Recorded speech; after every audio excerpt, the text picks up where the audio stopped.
नमस्कार दोस्तों, यूपीएससी की तैयारी करने वालों के लिए एक बहुत बहुत बड़ी न्यूज़ है। 23 मार्च 2026 की न्यूज़ है। देखिए, पार्लियामेंट में एक क्वेश्चन का आंसर दिया गया है यूपीएससी में ट्रांसपेरेंसी बढ़ाने के लिए। तो ये एक रिटिन क्वेश्चन का आंसर दिया है। हम बाद में न्यूज़ समझते हैं, पहले आप देख लीजिए। जो minister of personnel public grievance and pension है डॉक्टर जितेंद्र सिंह, उन्होंने क्वेश्चन का आंसर देते हुए इस न्यूज़ को दिया है। तो दो तीन बड़ी न्यूज़ हैं, हम एक एक करके समझते हैं। सबसे बड़ी न्यूज़ है, देखना जो पहली न्यूज़ है कि बोला गया है कि जो आंसर की है यूपीएससी के जो एग्ज़ाम कराती है, जिसमें यूपीएससी सीएससी सिविल सर्विस का एग्ज़ाम भी है, उनकी आंसर की प्रीलिम्स के एग्ज़ाम के बाद दी जाएगी।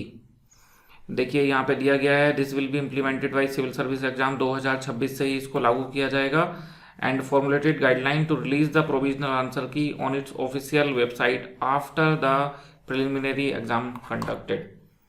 तो प्रीलिम्स का एग्जाम होगा, जब उसका रिजल्ट आएगा तो उसके साथ में ही आपकी आंसर की भी आ जाएगी। बच्चों की लंबे समय से ये डिमांड थी कि आंसर की जल्दी आए, क्योंकि वो समझ नहीं पाते थे कि उनका नंबर क्यों नहीं आया, क्या गलतियां हुई हैं अगले साल के लिए। तो दो डिमांड बेसिकली होती थी, नंबर 1 की आंसर की जल्दी आए और नंबर 2 की उनके मार्क्स बताए जाएं, जिससे वो अगले साल की तैयारी कर पाएं। तो दूसरी डिमांड तो नहीं मानी गई है। मार्क्स को अभी भी बोला गया है, देखिए, marks of the preliminary examination shall be released only after the declaration of final result. Final result जब आ जाएगा लगभग 1 साल बाद, तो अभी तक क्या होता था, फाइनल रिजल्ट आने के बाद में ही पहले टॉपर्स के मार्क्स आते थे सेलेक्टेड कैंडिडेट के, फिर बाकी सबकी मार्कशीट और उसके साथ में ही आंसर की आती थी। तो थोड़ा सुधार हो गया है, वो आंसर की पहले आ जाएगी। ये एक बड़ी न्यूज़ है आपके लिए। दूसरी बड़ी न्यूज़ क्या है, देखिए, हमेशा से बच्चों की एक क्वेरी रही है कि जो साइंस बैकग्राउंड के सब्जेक्ट लेते हैं, मान लो मैथमेटिक्स, उनको ऑप्शनल सब्जेक्ट में ज़्यादा स्कोर होता है, और जो ह्यूमैनिटीज़ के सब्जेक्ट लेते हैं, आर्ट साइड के सब्जेक्ट लेते हैं, उनको ऑप्शनल में कम मार्क्स मिलते हैं। तो यूपीएससी फिर लेवल प्लेइंग फील्ड कैसे इंश्योर करता है ऑप्शनल सब्जेक्ट में, कि कहीं ऐसा ना हो कि किसी ऑप्शनल सब्जेक्ट के बच्चों को ज़्यादा मार्क्स मिलते हों। तो उसका रिप्लाई भी इस आंसर में दिया गया है। देखिए, लिखा है UPSC applies inter subject moderation.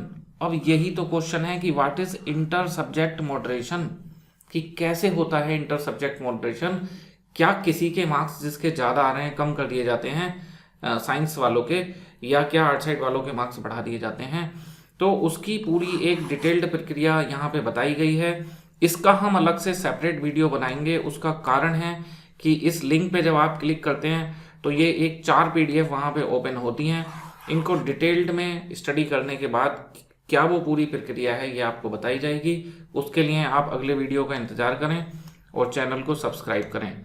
जो अगली न्यूज़ है हम उसको समझते हैं। जो हमने 2 न्यूज़ आपको बता दी कि एक जो मॉडरेशन होता था सब्जेक्ट में, उसकी प्रक्रिया बताई गई है जो आपको समझनी चाहिए।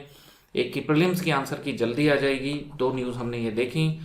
तीसरी न्यूज़ है कि प्रीलिम्स की आंसर की आने के बाद में ये क्वेश्चन पेपर रिप्रेजेंटेशन पोर्टल है, एक बार इसको भी आप देख लीजिए। ऐसे ये दिखेगा आपको, यहाँ पे गाइडलाइन है और इसके बाद में फिर आपको ये पोर्टल है। अभी चूंकि कोई एग्जाम हाल में नहीं हुआ है तो इस पोर्टल पे कुछ नहीं आ रहा है। इस पोर्टल पे आपको क्या मिलेगा, किसी क्वेश्चन में आपको समस्या है, आंसर की आई है, तो आपको ये भी लग रहा होगा इसका आंसर की में आंसर गलत है, तो इस तरह की जितनी भी प्रॉब्लम है उन प्रॉब्लम को आप इस ऑनलाइन पोर्टल पर दर्ज करा सकते हो। तो ये एक ऑनलाइन पोर्टल है, question paper representation portal QRP। इसको भी 2026 एंड उससे आगे की परीक्षाओं के लिए स्ट्रिक्टली लागू करने के लिए कहा गया है। तो ये 3 बातें बोली हैं डॉक्टर जितेंद्र सिंह ने, 2 हमने आपको समझा दी। तीसरी बात के वीडियो के लिए अपने नेक्स्ट वीडियो का इंतजार करें।